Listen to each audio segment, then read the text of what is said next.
Почитувани гледачи, добро вечер. Ова е програмата на ТВ каналот Виси и емисијата Виза Ви се разбира во својот редовен термин. Наш и ваш гостин е првиот или односно поранешниот прв човек на агенцијата за спречување перење пари Ване Цветанов. Господин Цветанов, добре дојдовте во студиото на канал Виси. Благодарам на поканата, добро ве најдов и поздрав до вашите гледачи. Како сте? Благодарам на прашањето, супер.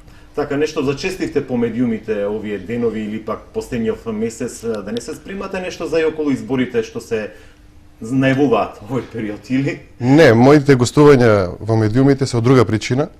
До пред 3 месеци имавме друг министер за внатрешни работи, вашиот сограѓанин Чавков, кој што беше слуга на семејството на власт на фамилијата и веќе не се плашам од тоа дека некој ќе земе 2 линии кокаин и ќе нареди апсете без докази. Сега чувствувам слобода и можам да зборувам. Ване Цветанов, човек кој своевремено беше прв човек на агенцијата за спречување перење пари, сега мислам дека сте невработен. Околу вас се крена многу прашина, бевте обвинет па ослободен во случајот шпион, бевте избран за најдобар менаџер во државна институција, односно агенцијата, според европските перформанси, па потоа во притвора за случајот шпион. Што се знае Ване Цветанов? Очигледно е дека многу знае Ване Цветанов и за состојбите во ВМРО ДПМН, и за состојбите во институциите, и за упадот во државниот систем и во самите институции од страна на фамилијата на власт.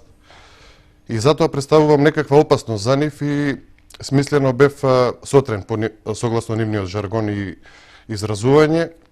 Прво ставен во немилост преку најразлични форми на одмазда, за на крај да бидам ставен во едно дело со кое што немам никаква врска, не се извадија никакви докази, немам направено ништо, никаква шпионажа, ниту издавање службена тајна, но по нарачка од фамилијата, воспитно или одмазднички, бев ставен во еден таков процес. Сметате дека актуелната власт пере пари?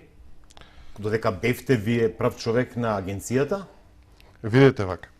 Во 2006 година јас искрено верував во намерата на Никола Груевски во тоа време дека ќе се справи со организираниот криминал во Република Македонија, дека ќе создаде услови за нормално функционирање на институциите и тој вешто го прикриваше сето она што го прави до 2008-2009 година и искрено верував во целата таа работа. На крај сватив и увидов дека станува збор за една организирана акција од самата фамилија, кои што имале план како да ги заземат државните институции, на која институција кој човек да биде ставен на чело, да раководи со таа институција, со цел масовен грабеж на Република Македонија.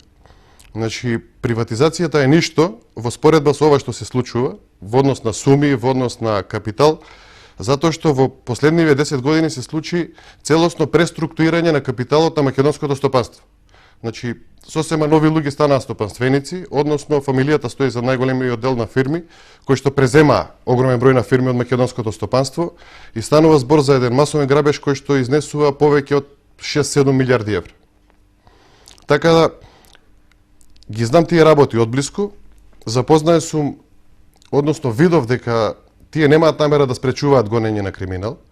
Тие имаат еден пристап пред граѓаните кога зборуваат, но сосема друго се случува во реалноста, во самите институции. Таму владее законот на семејството, таму владее законот на партијата, односно се оди во прилог на оној масовен грабеж и нивно мерење со меѓународните тајкуни. Тие веќе немаат конкуренција во богатство во Република Македонија. И секој оној кој што мисли дека ВМРО ДПМН не прави добро на оваа држава е во голема заблуда, за жал. Јас тоа го зборувам од 2010 година и постојано се потврдува сето она што го кажав и благодарение на бомбите се увиде, односно македонскиот народ имаше можност да увиде што всушност прави фамилијата на власт, има можност да видат што всушност е нивната цел, какви луѓе се тие и нашиот народ може да, односно некој ако не проценил треба да многу брзо да донесе одлука и да разбере дека со помагањето на ВМРО ДПМН се помага една операција која што ја носи Македонија во сериозен во провалија. На некој начин, значи државата може или да банкротира или да се распадне од безбедносни причини, затоа што знаеме дека владеачката партија гоисценира и Куманово, Кумановската војна, за која што веројатно ќе има и процес во скоро време и ќе се увиде дека тие свесно фрлија курбан 8 млади животи за да се спасат самите и да се спасат од налетот на бомбите кој што беше тоа време во кулминација, и на нив не им е важно колку животи ќе жртвуваат, не им е важно што се ќе се случува, туку им е важен нивниот опстанок. Господин Цветанов, зошто ова што сега го зборувате, јавно не го обелоденивте кога бевте прв човек на агенцијата? Сега се добива впечаток дека реваншистички настапувате кон ВМРО ДПМН, кај што бевте кадар на партијата и бевте избран за тој прв директор на агенцијата. Зошто тогаш во тој период до 2010-та јавно не објавивте вакви детали за корумпираност или пак перењето на пари на... Видете, вака, не се согласувам со вашата констатација од причина што до 2008 година ви потенцирав дека јас верував во добрите намери, а управата немаше капацитети се уште да ги увиде тие работи, бидејќи беше млада институција со мал број на вработени, со технички ограничени ресурси. Првиот дел од управувањето со институцијата беше насочен точно кон зајакнување на капацитетите на самата институција, воведување ред во владењето на правото, значи изготвување на нови закони, спроведување на тие закони, воведување фискална дисциплина во финансискиот сектор, каде што бројот на извештаи од банките скокна 10-кратно за година и пол до 2, и управата кога почна да ги изработува тие извештаи, јас искрено бев во одредено бунило од 2008-2009 година, затоа што испорачуваше огромен број на извештаи за сомнителни трансакции до Министерството за внатрешни работи, но тогаш почна да се пројавува некој сомнеж кај мене, бидејќи Министерството за внатрешни работи не постапуваше по тие извештаи. Првично, вашиот сограѓанин Чавков бегаше од состаноци од мене, се криеше, очигледно дека имал цел да го сокрива криминалот и пријавите кои што се пратени од страна на управата за спречување перење пари. Тежок беше да задобивање воопшто, па имаше правдање дека има болни инспектори, дека се наболедување, дека не се тука или недостатоци на кадри. Па бев приморан во одредени ситуации лично да интервенирам, да се гледам со инспектори за да создадам една слика, лично да се уверам дека станува збор за класичен рекет. Она што го правело Министерството за внатрешни работи, за извештаи за сомнителни трансакции пратени од страна на Управа за спречување перење пари до Министерството за внатрешни работи, на сума од 200 милиони евра, кои што се изработени од страна на управата. За најголемиот дел од нив дознав, значи после 2011-2012, дека биле повикувани на разговор собственици на фирми, осомничени лица за перење пари, и од истите биле барани поврат да им бидат исплатени средства, односно рекет, за да не се постапува по тие извештаи. Сакате да кажете дека и во тој период дека бевте, вие детектиравте одредени аномалии и интервениравте до МВР, но ништо не е преземено? Тоа е законската надлежност на Управа за спречување перење пари. Управата за спречување перење пари врши еден начин диагностика. Како да споредиме со здравството, матичен лекар со крвна слика праќа извештај до специјалист. Упот до специјалист. А МВР е специјалистот кој што треба да ги испита детално, да се направат ехо и останати операции кои што доколку дојде до интервенција, понатаму постапува пак хирургот, односно обвинителството. Так. Но сето она ние што сме го испратиле до Министерството за внатрешни работи, во најголем дел не е постапено. И тоа е основната причина за која што бев ставен во немилост. За сите тие работи најдобро бил упатен вашиот сограѓанин Митко Чавков, кој што патем, неговиот син стана средно богат бизнисмен за неколку години, и самите граѓани во Струмица може да се запрашаат кому слугуваат. Кој е тоа ВМРО ДПМН, кој што и како е поставено самото ВМРО ДПМН. Значи имаме врв на партијата, каде што се семејството на власт, имаме неколку нивни слуги, директни, кои што работат за класичен финансиски интерес, како што е примерот во Струмица со господинот Митко Чавков. Имаме локално уште десетина души кои што имаат интерес од сето тоа. Останатото надолу се обични аргати, кои што работат за нечии туги интереси. И прашање на дене, кога оние бизнисмени кои што шуруваат со Митко Чавков или со ВМРО ДПМН, ќе дојдат на дневен ред да им бидат земени фирмите. На истиот начин како што го направија со големиот број фирми во Македонија. Прашање на дене, кога оние откупувачи на зеленчук кои што работат сега и се задоволни затоа што им овозможува власта одредени привилегии, ќе дојде ден кога ќе им бидат земени фирмите. Знаеме дека се прават манипулации и со субвенциите, се прават манипулации и со функционирањето на приватниот сектор, а се е во функција на една операција масовен грабеж на Република Македонија. Секој оној кој што го поддржува ВМРО ДПМН се подпишува на злосторствата што ги прави владеачката партија, вклучително и на убиствата во Куманово. Добро. Го откривте случајот со Шише, со МПМ на унгарската граница, со 700.000 евра, ако не се лажам. Го откривте случајот или па протекоа во јавноста за случајот Маđар Телеком. Истраги имаше, но се уште завршница. Дали после ова што ми го кажавте дека намерно се ташкаат овие случаи? Управата откри многу поголем број на точно такви случаи, со многу поголеми суми, со сериозни сомненија за перење пари, но не се излезени во јавноста. Овие што излегува во јавноста се само доказ дека управата има изработено огромен број на дијагнози првични за сериозни сомненија за перење пари, подкрепени со сериозна документација, но како што реков и на самиот почеток, Министерството за внатрешни работи ги вртеше во друга насока сите тие случаи, ги држише во фиока, за истите се наплаќени сериозни суми на пари. Се тоа што го зборувам, не го зборувам на памет, затоа што се потврди со сведочењето на Слободан Богоевски за случајот Телеком. Значи, Управата за спречување перење пари го откри целиот случај за она што е направено како кривични дела во случајот Телеком. Од наша страна беа откриени сметките во Кипар, беа откриени фирмата Камени мост, фирми керки на фирмата Телеком. Беше документирано испумпувањето на милионите евра од страна на Телеком, односно пари кои што се стекнати од корисниците на Телеком, односно стекнати преку повисоки сметки од колку што треба да плаќаат граѓаните. Од друга страна вратени назад во финансискиот тек преку кеш, исплатени кон одредени македонски политичари. Овој случај беше целосно открит од наша страна и во тоа време обвинителот Марко Зврлевски лично го работеше овој предмет. За во 2009 година, после едно патување во Чешка со тогашниот директор на Управата за безбедност и контраразузнавање Сашо Мијалков, се врати и наеднаш одлучи дека нема доволно докази за овој случај.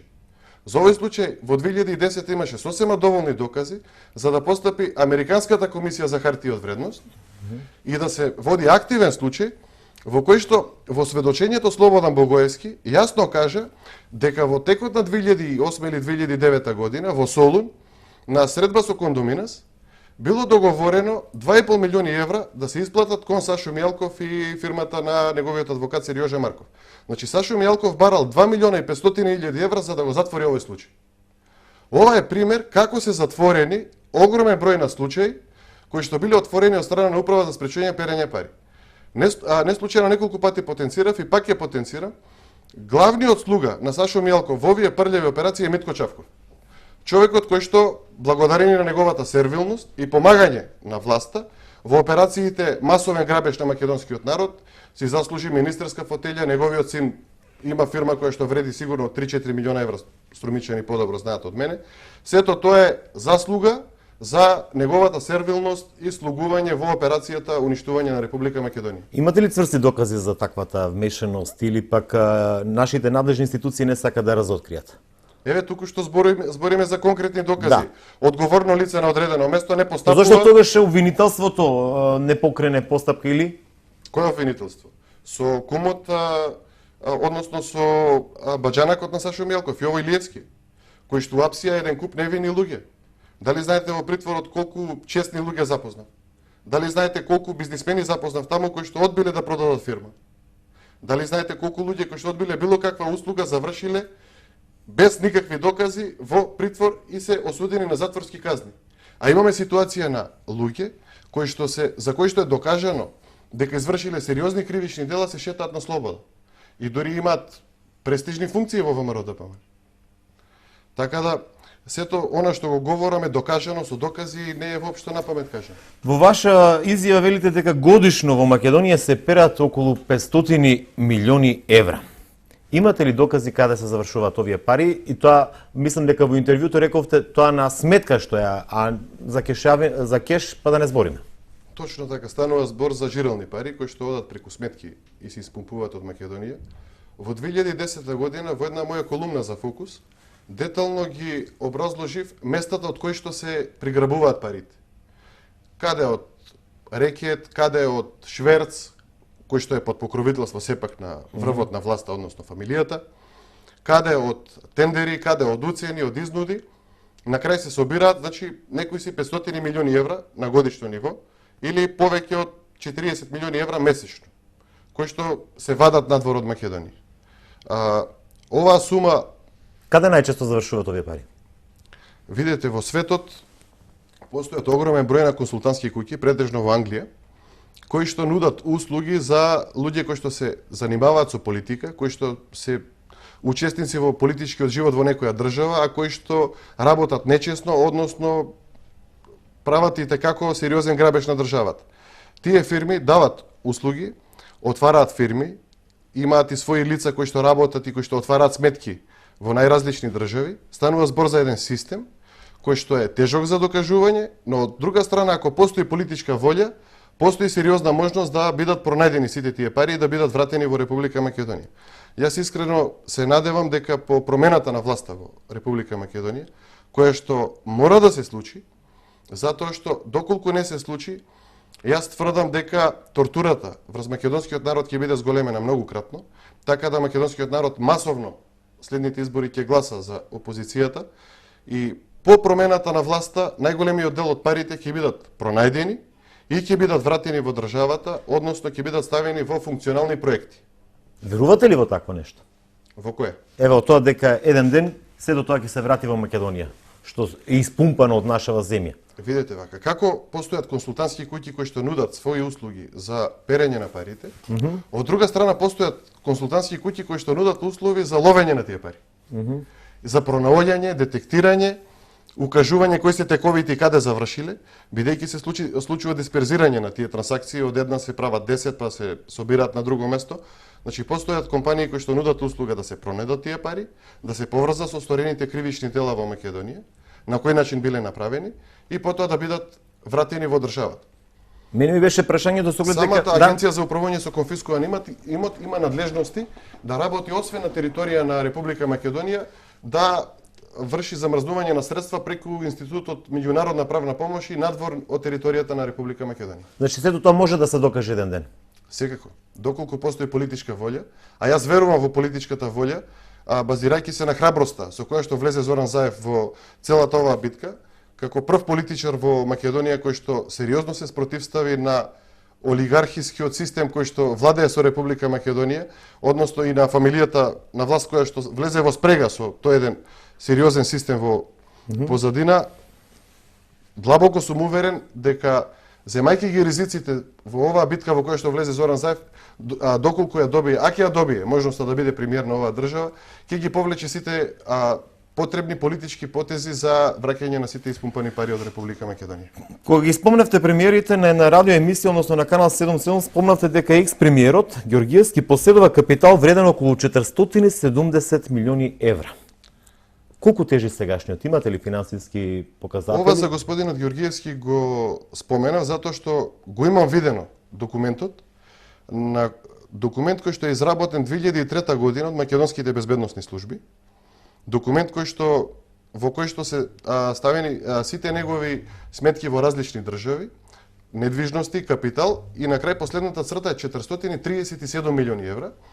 И тој документ во текот на 2003 година бил даден на тогашниот премиер Бранко Црвенковски со цел да постапи по него, но одлуката во тоа време дали постоел некаков пазар, дали се случила или не се случила, не знам, но не е постапено по тој документ, можеби било ствар на некаков договор ниве меѓусебен, но таа е сумата која што господинот Ѓорѓиевски има стекнато како просечен бизнисмен од 1998 до 2002 година.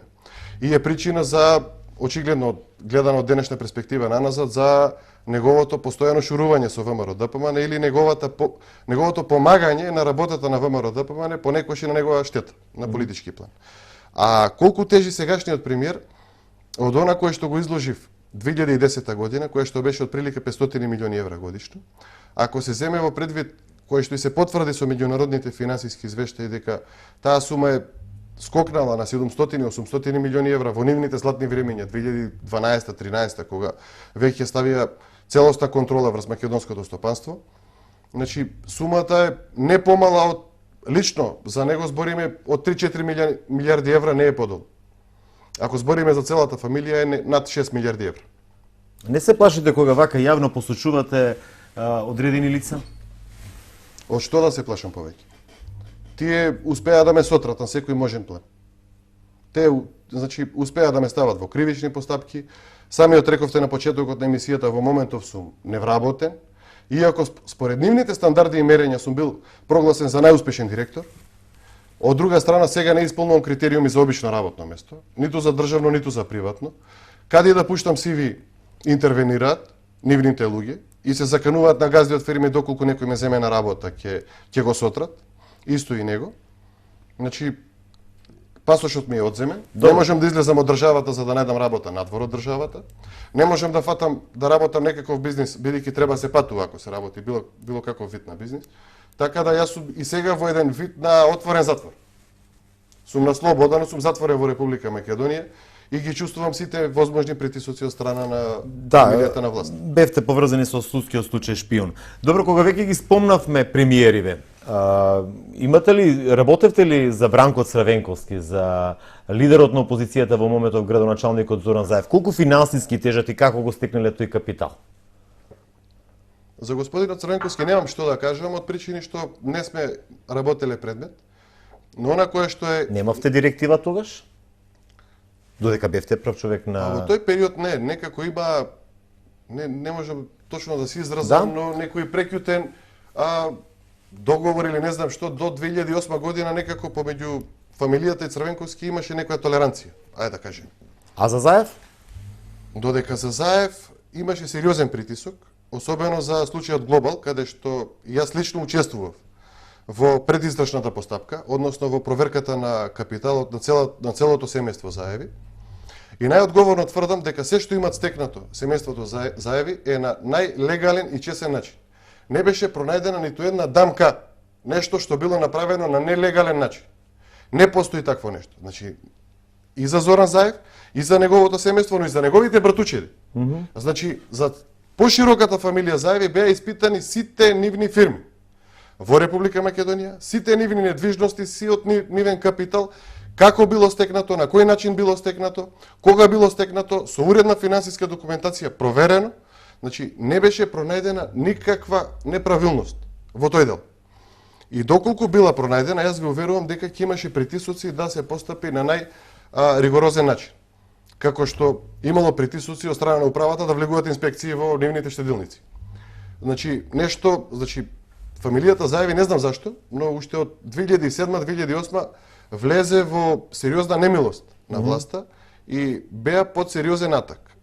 И многу е некултурно и неубаво она што го слушаме по медиумите, дека ги обвинуваат Заеви за било какви проневери, од друга страна самите ВМРО ДПМН знаат дека не постои никаква неправилност.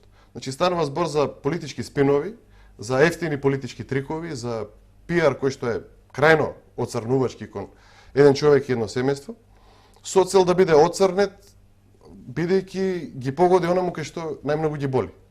Но она кој што сакам да го кажам у тој дел кој што е битно и првпат ќе го обелоденам у јавноста, после аболицијата која што беше направена од страна председателот Бранко Црвенковски, во проект кој што го имаше управата за спречување перење пари со Институтот за фискални студии од Шпанија, имавме можност да користиме искуства од највисоки меѓународни експерти за перење пари.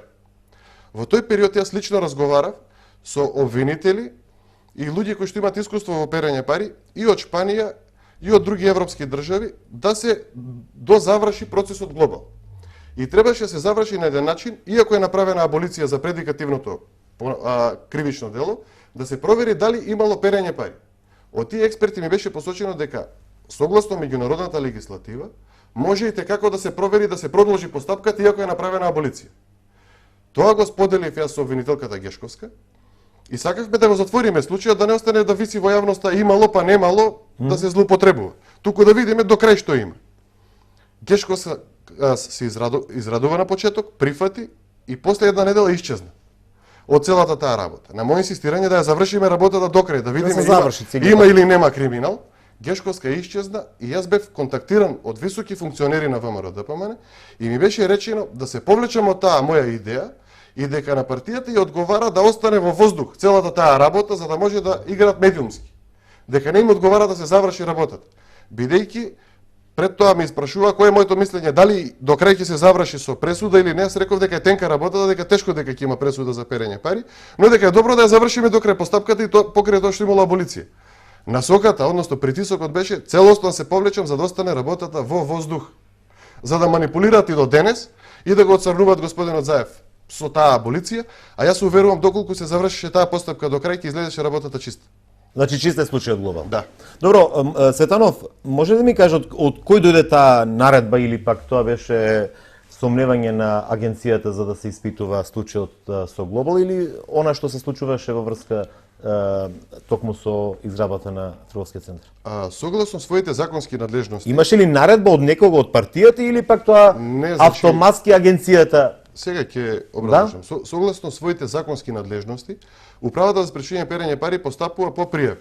Во Законот за спречување перење пари е објаснето дека може да пријават сомненија за перење пари и да се отвори постапка за финансиска анализа од страна на банките, односно да пријават сомнителна трансакција, или Министерството за внатрешни работи доколку се обрати до Управата за спречување перење пари по некаква пријава. Во тој период Управата доби одредена пријава за овој случај и почна со финансиска анализа, бидејќи Министерството за внатрешни работи беше стожерот кој што ја води оваа работа. Управата беше сервис за контрола на финансиските трансакции и испитувањето на капиталот и она кое што е направено од финансиски аспект. Од кривично правен аспект целата работа ја водеше Министерството за внатрешни работи и обвинителството.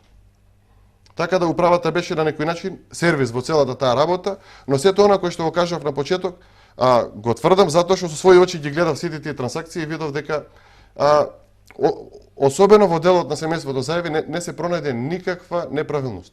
Кој ви кажа кој ви нареди да не чепкате, односно да не го затварате тој случај со судиката Гешковска и овој случај да лебди, како што кажавте, во воздух? Нема да го кажам тоа сега, можеби ќе треба да сведочам во некоја следна постапка. Така.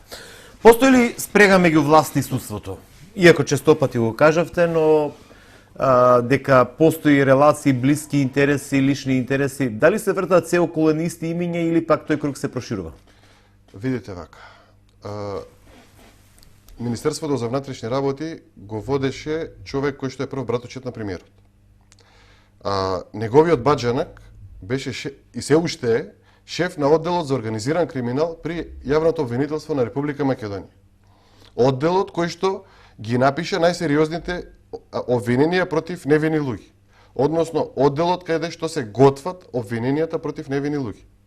Одделот кој што апсеше, притвараше и пишуваше обвиненија за луѓе кои што денеска се осудени благодарение на притисоците од фамилијата на власт.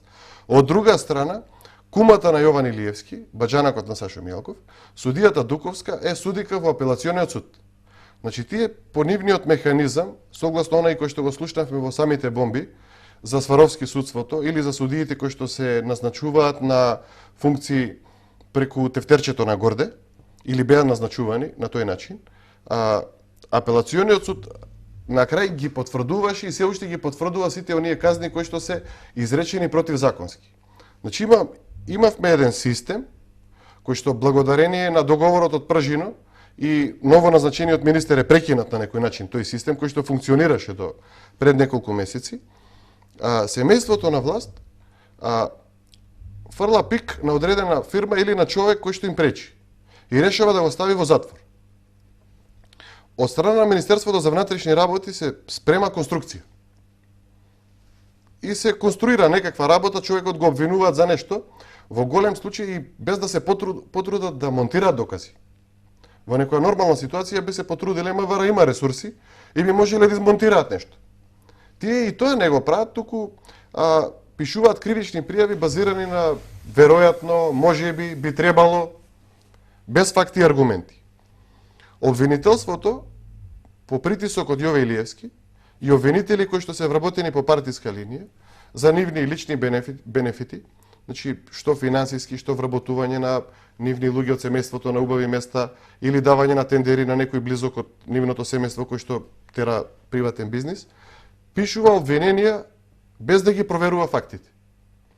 Допред, можам да речем и 5-6 години, значи до 2007-2008 година, бидејќи лично сум гледал, обвинителството бараше да види некакви докази пред да пише обвинение. Или пред да влезе во било каква игра. Мислам дека го скршиле обвинителството после 2009-2010 кога засилија Ептен, за да прифаќа анблок, буквално пишувани на памет кривични пријави. кои што се креирани од одделот за организиран криминал раководен од Митко Чавков во тоа време. И тие го затвараат човекот или фирмата или групата за која што тие решиле дека треба да ги стават во притвор заради нивни политички цели. Значи, се пишува кривична пријава на памет, се пишува обвинение. Следниот чекор е притисок врз судиите. Тие, во најголем дел со помош на председателот на Кривичниот суд во Скопје, Владимир Панчевски, договараат кој судија ќе го земе предметот. Кривичниот предмет. Затоа што е голема измислица она проектот кој што помина електронска распределба на предметите по случаен избор и така натаму. Јас не верувам во тоа, туку судиите ги избират по договор. Однапред го седнуваат судиите и му велат ова треба да помине на ваков и ваков начин. Судиите се договараат за свој личен бенефит, исто така, или во некои случаи може би со притисок, но во првостепена постапка е пред се заради личен интерес. Судијата се нафаќа и она што се случува во судниците е театар, верувате. Значи јас бев година дена во притвор, активно следев, значи бев на 30 рочишта за случајот шпион. Она кое што го гледавме во судската постапка беше театар. Џабе зборуваат адвокатите. Џабе се вадат милион докази кои што укажуваат дека обвинет нема врска со кривичното дело, дека е без потреба тука. Она што се шепоти во ходниците мора да биде така. Така е наредбата. Мора да се исполни тоа. Значи, македонското судство го изгуби својот интегритет одамна. И тоа влезе во прангите на фамилијата на власт, а главниот лост е председателот на Кривичниот суд во Скопје Владимир Панчевски, кој што нели како голем ВМРО-вец е со потекло од другата страна, но не е важно тоа.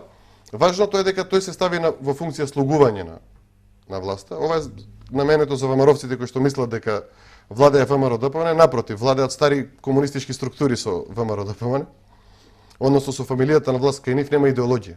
Кај фамилијата на власт нема идеологија, нема ВМРО. Нека го разберат тоа. Оние кои што веруваат во четирите свети букви во ВМРО. Нема В од ВМРО-ДПМН во оваа партиска структура.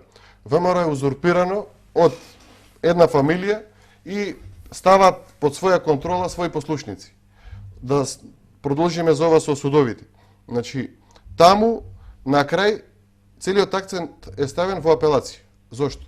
Апелациониот суд е оној кој што ја потврдува казната и кој што дава легитимитет на една пресуда, веќе станува правосилна.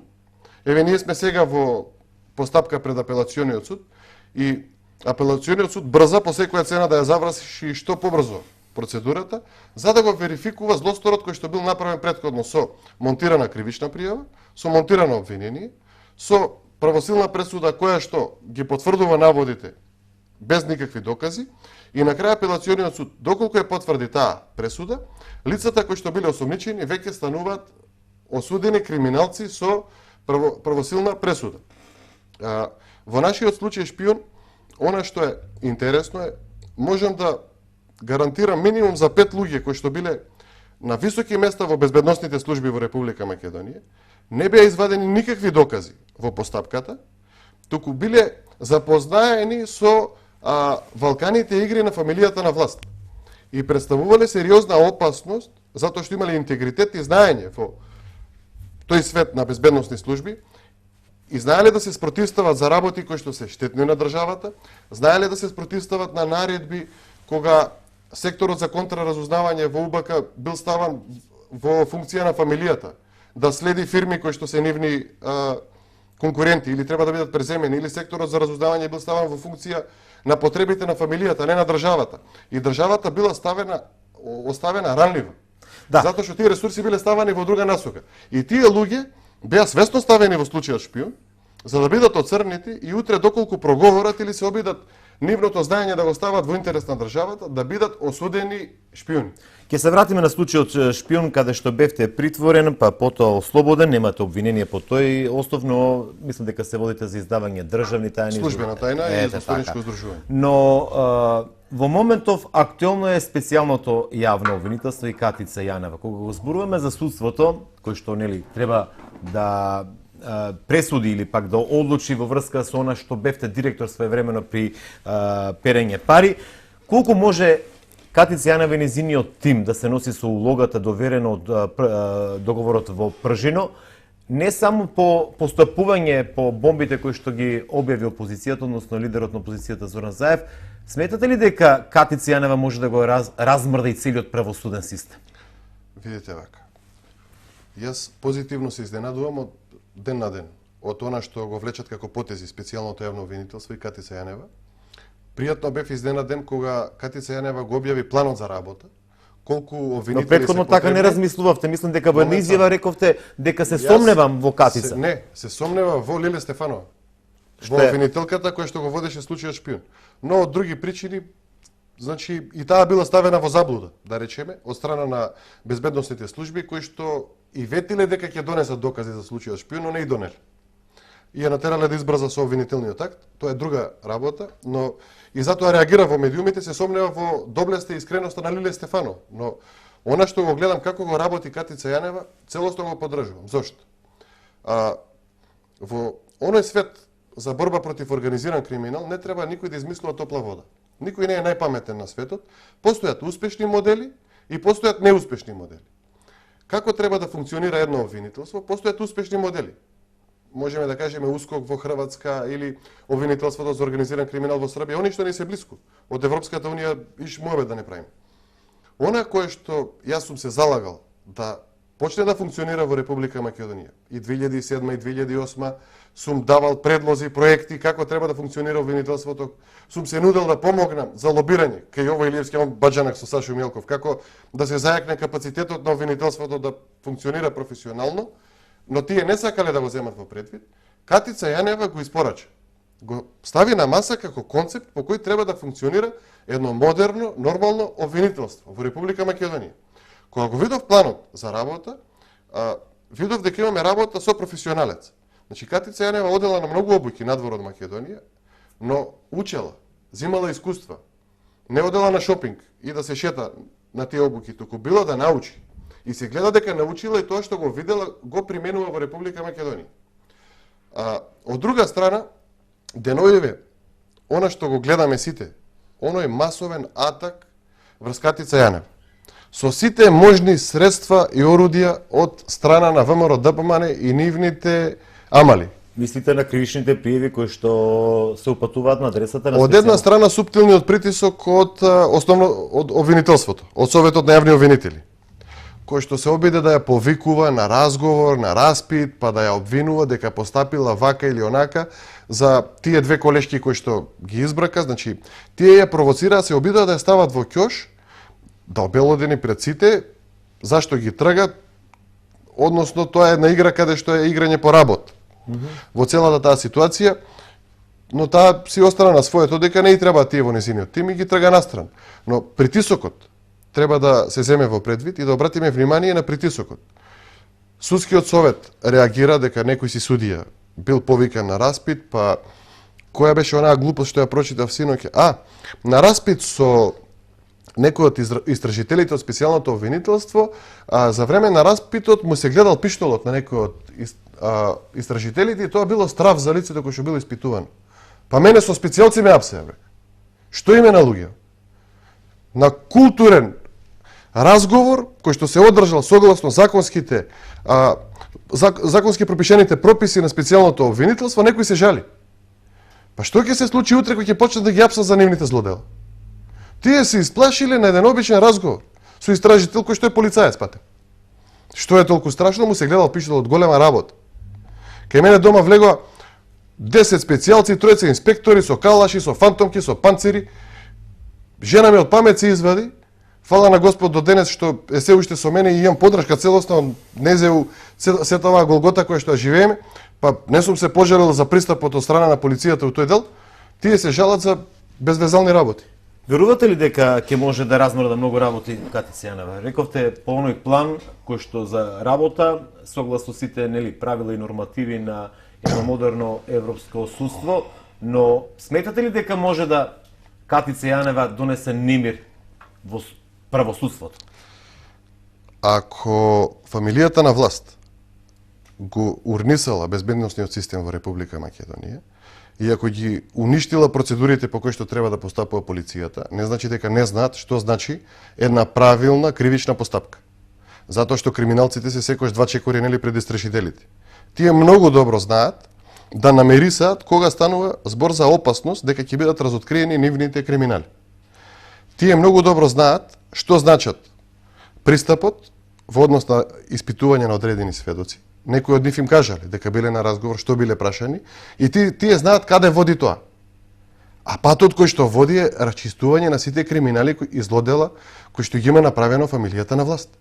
И доаѓа времето кој што е многу блиску, се гледа светлото од тунелот, кога ќе почнат да бидат расветлувани работите, па нема да ги спасат ни Сител, ни Канал 5 преку спинови да прават од црното бело како што правеа до сега.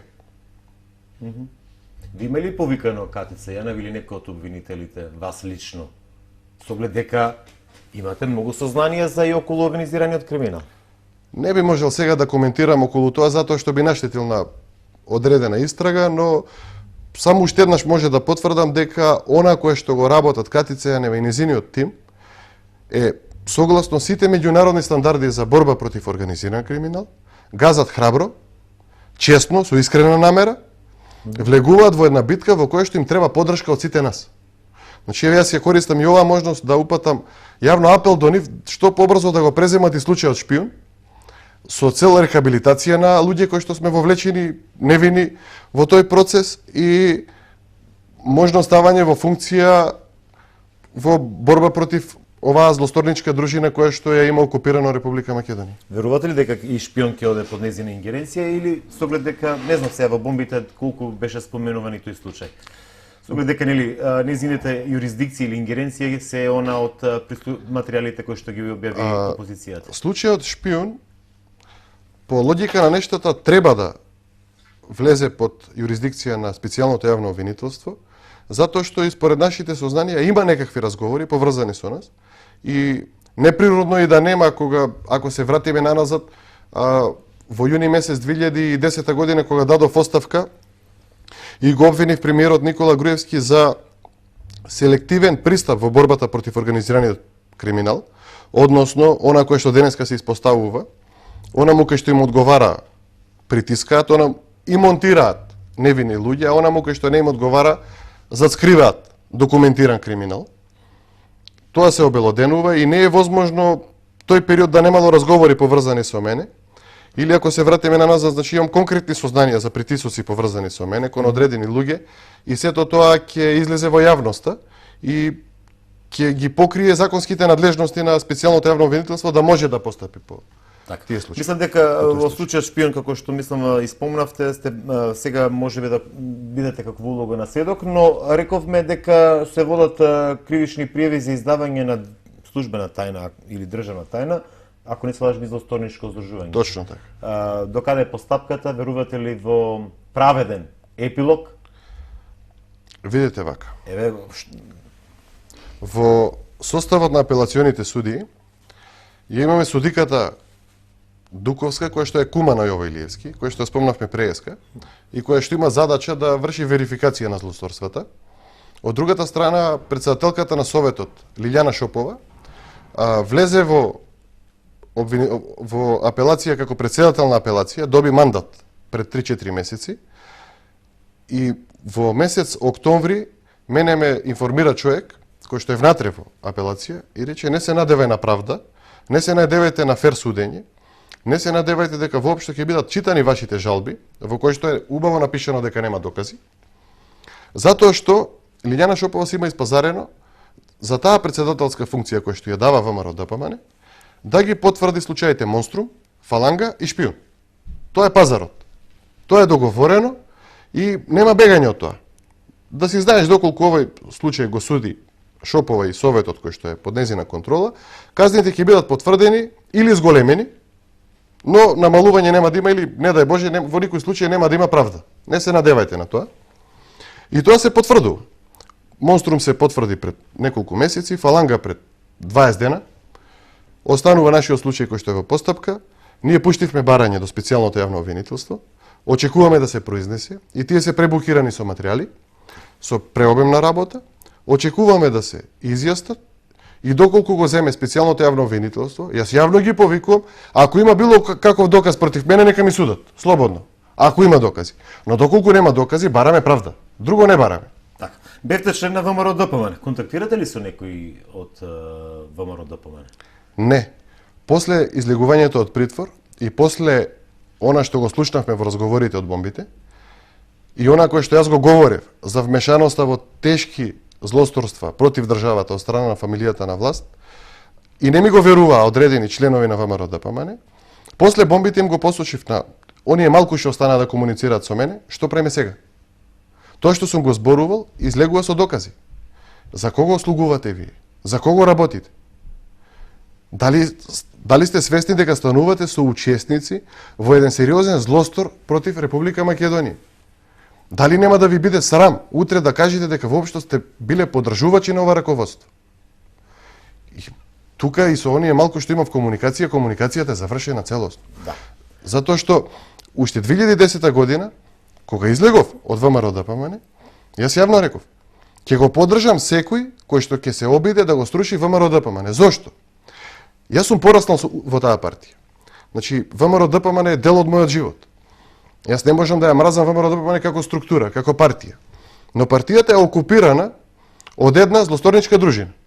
И доколку не падне од власт, никогаш не може да ги смена тие во ВМРО ДПМН ни Груевски, ни неговата фамилија, ниту неговото влијание.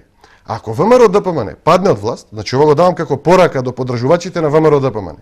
Ако си ја сакаат партијата и сакаат да остане дел од интегритетот на таа партија, дел од начелата на таа партија, нека помогнат во рушењето на оваа власт, за после половина година или една година да се направи нов конгрес во ВМРО ДПМН, да можат на расчистен терен во таа партија да дојдат честни луѓе кои што ги има, затоа што не се сите криминалци во ВМРО ДПМН, има и способни, и честни, и паметни луѓе.